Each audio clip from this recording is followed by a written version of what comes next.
Thank you, Mr. Chairman. Thank you, Mr. Kennedy, for being here this morning. And I think that, Mr. Chairman, we are truly through the looking glass this morning here in the U.S. Senate, and this committee is being asked to fulfill a really important responsibility, which is to decide whether to confirm Mr. Kennedy to one of the most important health care jobs in America. And the reason I think it's so important is for many of the reasons you said in your opening statement, which is that we live in the richest country in the world, and we have some of the worst health outcomes of any industrialized country in the world.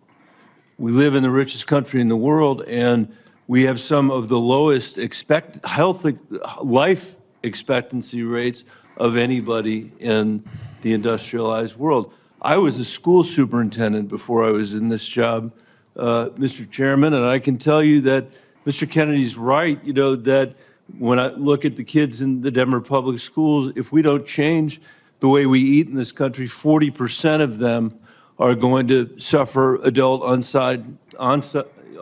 diabetes as a result of their diet. And we're, as I said, spending more than any other country in the world, and our families, every single person's constituents in this Senate are facing chronic shortages when it comes to health care. My friend from Texas, Senator Cornyn, has been a champion on mental health care. We have an epidemic, as he knows, across this country in mental health care, partly because of what the massive social media platforms that were sitting behind the President of the United States have inflicted on our children for their profit in the last decade or so. So we have no shortage of challenges to confront, and I even agree with some of the diagnosis of Mr. Kennedy. What is so disturbing to me is that out of 330 million Americans, we're being asked to put somebody in this job who has spent 50 years of his life not honoring the tradition that he talked about at the beginning of this conversation, but peddling in half-truths, peddling in false statements, peddling in theories that, create doubt about whether or not things that we know are safe are unsafe. Not that every vaccine in America is unsafe, not that you can't possibly have an adverse reaction, but that parents and children in my old school district and school districts all over this country would be better off not getting vaccinated than getting vaccinated.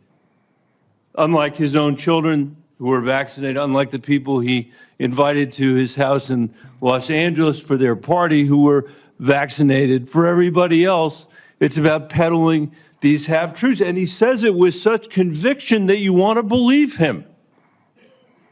And Mr. Kennedy, I just have there are many, many things in the record, but I hope that you could answer these questions yes or no. I've tried to ask these in a manner that's faithful to what you actually said, because I didn't want to have a debate about whether you actually said them. So I'm asking you yes or no, Mr. Kennedy. Did you say that COVID-19 was a genetically engineered bioweapon that targets black and white people, but spared Ashkenazi Jews and Chinese people? I didn't say it was deliberately targeted. I just quoted an NIH-funded and NIH published study. Did you say that it targets black and white people, but spared Ashkenazi Jews? I quoted a study, Your Honor. I quoted an NIH study that showed that I'll take that as a yes. I have to move on, I have to move on. Did you say that Lyme disease is highly likely a materially engineered bioweapon? I made sure I put in the highly likely.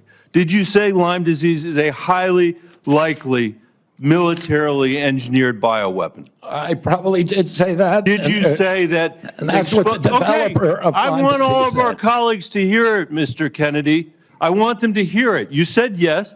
Did you say that exposure to pesticides causes children to become transgender? No, I never said that. Okay, I have the record that I'll give to the chairman, and he can make his judgment about what you said.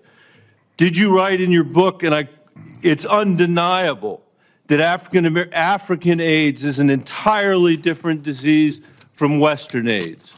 Yes or no, Mr. Kennedy? I'm not sure if I made that. Okay, I'll give it to the chairman, Mr. Kennedy. And my final question, did you say on a podcast, and I quote, "I wouldn't leave abortion, to the states.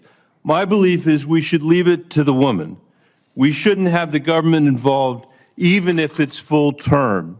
Did you say that, Mr. Kennedy? Senator, I believe that every abortion is a tragedy. Did you say it, Mr. Kennedy? This believe- matters. It doesn't matter what you come here and say that isn't true, that's not reflective of what you really believe, that you haven't said over decade after decade after decade, because unlike other jobs we're confirming around this place, this is a job where it is life and death for the kids that I used to work for in the Denver public schools and for families all over this country that are suffering from living in the richest country of the world that can't deliver basic health care and basic mental health care to them. It's too important for the games that you're playing, Mr. Kennedy. And I hope my colleagues will say to the president, I have no influence over him. I hope my colleagues will say to the president, out of 330 million Americans, we can do better than this. Thank you. We need to move on.